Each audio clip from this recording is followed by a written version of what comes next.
Hangtod pa sa kadaghanan nga ang kabataan mao'y paglaom sa atong nasod, hinungdan nga kinahanglan silang amumahon og giyahan sa maayong pamaagi aron nga mutabang sa pagpalambo sa atong pinalanggang Pilipinas. Usa sa mga nagtinguha nga makabot ang maong pangandoy mao ang mga otoridad sama sa Bureau of Jail Management and Penology kung BJMP, particular na ang Cebu City Jail Male Dormitory.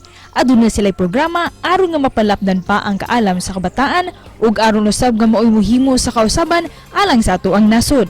Karong buntaga, atong makauban si Jail Officer 3 Blanche Alinio aron nga mao'y maghatag kanatong kasayuran kabahin sa ilang programa alang na sa mga tinun-an. Dinila sa GMA Regional TV Live.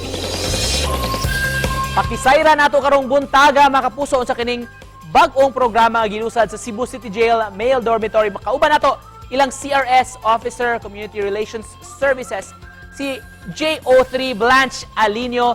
Mayong buntag, JO3 Alinio. Kumusta ka, ma'am? Welcome sa GMA Regional TV Live. Maayong buntag, Sir Nico, and sa ating mga kapuso viewers, maayong buntag usab. And thank you kayo, GMA TV Regional Live, kay gatagan ninyo panahon karong buntaga. Of course, JO3 Blanche, daghang salamat, ma'am, sa pag-uban sab namo rong buntaga. Kumusta man ang sitwasyon sa atong jail karong panahon na? Nagpabilin nga malinaw ng Cebu City Jail Male Dormitory, Sir Nico, ubos sa leadership sa atuang jail warden, Jail Superintendent Jose Russell V. Abueva. So, in fact, karon nga bulan sa Hunyo, atong gilusad ang 11th Community Relations Service Month. And ang atong tema, mao ang nagkakaisang kawanihan, sandigan ng maunlad na pamayanan. So, tibok bulan gud ni sa June, Sir Nico. And in line with this Community Relations Service Month ninyo diya sa BJMP, doon may bag-ong programa ko no, ma'am. Unsa man ni? Can you tell us more about this? Yes, ang ato ang programa nga bag-o, mainit-init pag ni Sir Nico mo, nga amuma, balik eskwela program. Unsa to yung name sa kampanya mismo o kinsa inyong target nga beneficiaries? Ang ato ang program is Donate a Book Pain, Sir Nico, and ang ato target beneficiaries ang ato ang mga high school students. Doon naman na-identify na, ma'am, nga eskwelahan nga makadawat na ini? Yes, Sir Nico, ang ato ang adopted school sa Cebu City Jail Male Dormitory, mao ang Opera National High School. So sila ang atong gipangandaman ni ini nga project. So mo sa di siya ang paagi para mas mapalig-on pa nato, Sir Nico, ang partner BJMP o sa Department of Education. Gawa sa opera, ma'am, dapat mo mo laing target nga laing eskwelahan?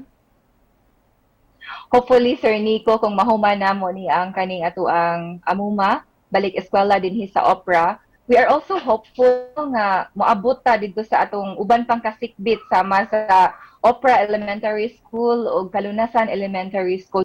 Unsay mga programa ninyo nga angyan pa namong atangan? Yes, Sir Nico, I'm so excited to share no sa inyo nga ang highlight yun nato sa ato ang programa karon nga June in celebration sa 11th CRS month is actually ang ato ang art van or learning kiosk alang sa mga estudyante sa Opera National High School.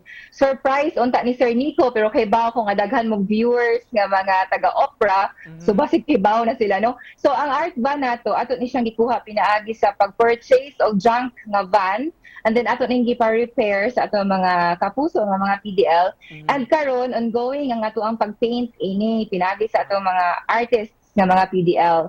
So ato ni siyang gibuhat, Sir Nico, para ang art van or ang learning kiosk, mahimo siyang sa suod ni ini study area sa mga high school students, and ang part aning sa atubangan dapit sa may dashboard, ato ni siyang gihimo nga bookshelves para dito ang mga books nga i-donate. Kano sa aman i-turn over ninyo ni ma'am?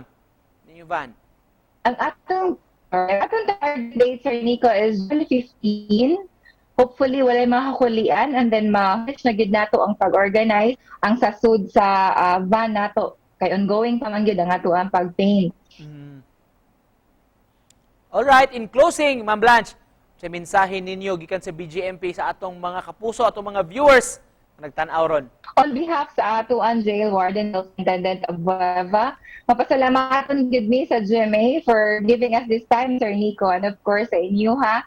And ako na lang ning kuha opportunity sa paganawagan no sa mga puso viewers din ha.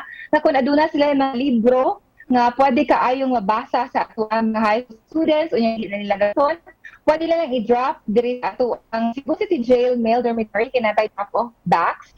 And then pwede sab sila nga message nato sa atong Facebook page BJMP Cebu Jail Male Dorm, and just look for JO3 Alinio kay andam gid ko nga muatiman sa inyo ha, para atong may sigutan kung saan na mo pag-pick up ang iyang donated books. And of course, hindi nga mga pamaagi ka mga puso nga muhatag usab mo and then mutabang sa amo ang advocacy. Daghan kayong salamat sab sa pag-uban kanamo karong buntaga ma'am ug pagpaambit sa inyong advocacy, inyong kausa alang sa komunidad mga kapuso. Gikan sa Cebu City Jail Male Dormitory si JO3 Blanche Alinio. Salamat Ma'am Blanche. Thank you, Sir Nico.